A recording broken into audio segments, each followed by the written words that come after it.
I'm John Batchelor. Larry Kudlow, CNBC and Kudlow Radio on the weekend is with me as my colleague and co-host. Larry's traveling.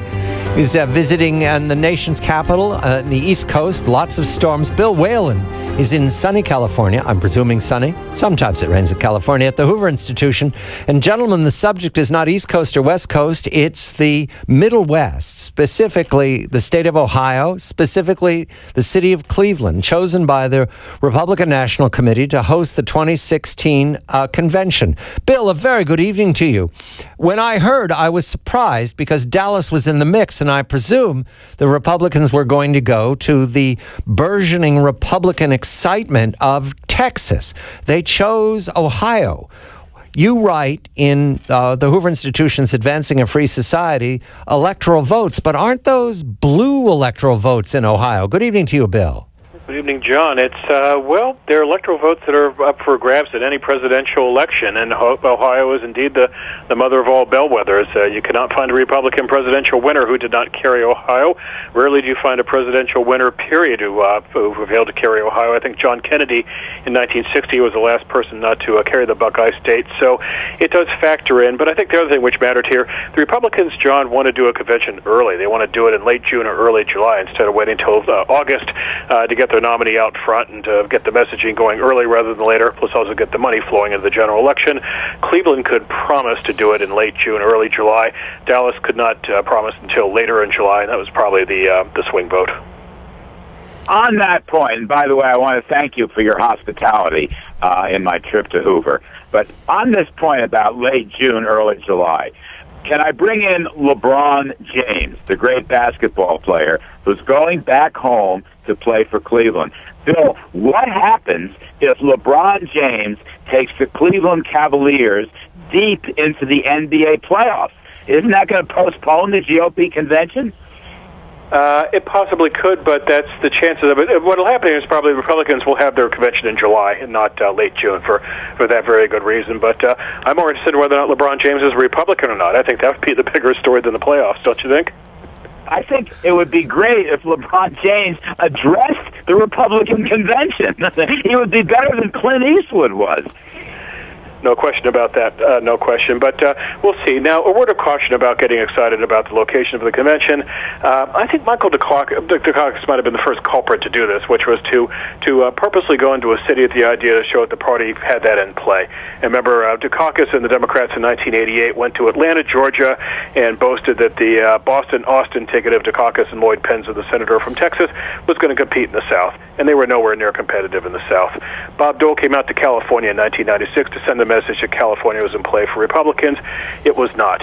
George Bush was twice elected despite not carrying the home states of conventions which he was in, so we could get all excited about the geography here, but at the end of the day, a convention is about one thing, and that's a good TV speech and, well, a pretty good week of messaging and being disciplined. It doesn't really matter what state you're doing in. Is the date more important than the location? You talk about messaging early. As I recall, Mr. Romney was very slow to respond, if he ever did, to Mr. Obama's negativity. Is that what the Republicans are doing, fighting the last war? Well, Larry can recall this, too. The problem was Mitt Romney was, believe it or not, broke after the primaries. The primaries were so protracted, he didn't get the nomination until the end of May, and he blew through a king's ransom to get the nomination. He didn't have money. He couldn't tap into general election funds, and you cannot tap into general election funds until you stand up before the convention and say, I accept your nomination as a Republican nominee.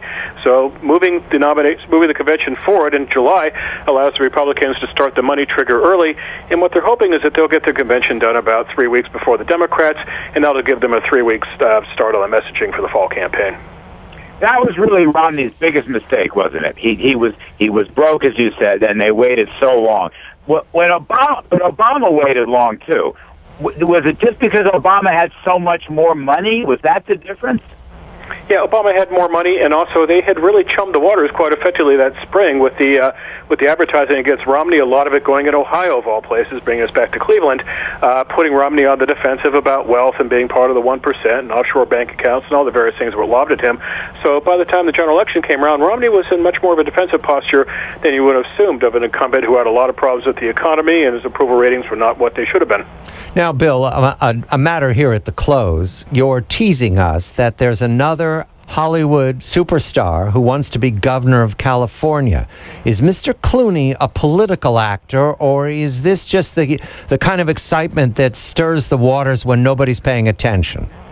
Well, we got a problem out here. Kudlow will not come to California. He stays in Connecticut, so we need a big media personality to run for governor in 2018. So the buzz is George Clooney is looking at it, but a word about this. This started in the Daily Mail, the same British newspaper that George Clooney is now at war with over some rather unpolite stories about his future mother-in-law, and this is a very bad trend in American politics. The British press love to run stories with unnamed people close to politicians, close to celebrities, talking about their political ambitions. They never quite add up, and that's the case here for Clooney, I think. There are three prominent people to look at for statewide office in California who had Hollywood pasts.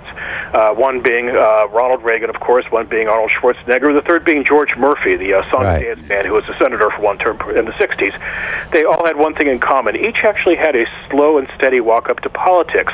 Reagan, as we know, was very interested in conservatism starting in the 50s, gave a very prominent speech in 64. He had been thinking things over for about a decade by the time he actually ran for governor. Schwarzenegger, I know this firsthand because I worked for Pete Wilson, was sniffing around Sacramento for about 10 years, talking to Wilson aides, following state politics, keeping abreast of things. By the time the recall came around in 2003, he had about a decade's worth of studying state politics under his belt. Even George Murphy, who ran for the Senate in 1964, he had been involved in the state party going back in the 1950s. So it's not like celebrities just wake up one morning and then a couple years later decide to run for governor. There's a history of long and steady activism in the state. And you look at George Clooney's record on activism, it's very strong on things like Darfur, but not very strong on things like East Los Angeles. Bill, what's the latest on the Neil Kashkari race? We have about 40 seconds, Bill. Go ahead. Very quiet, Larry, and I'm actually surprised that Neil has not been more voiceful during the whole immigration debate, because Neil has to find opportunities to get in the news and find ways to get Jerry Brown on the defensive. And Brown has not been very talkative at all on immigration. And I think for a fellow like Kashkari, who's trying to be a big tent Republican, it's a good way to get his message out that he is inclusive, not exclusive. And he has not commented on the troubles at the border, Bill. Is that correct? Well, he hasn't really put Brown under the microscope for not really leading on the issue, and hasn't really offered his own vision of it, so it's an opportunity he should be jumping on. Bill Whalen of the Hoover Institution, Larry Kudlow of CNBC, and Kudlow Radio on the Weekend. Thank you, Larry. Thank you, Bill. I'm John Batchelor. This is The John Batchelor Show.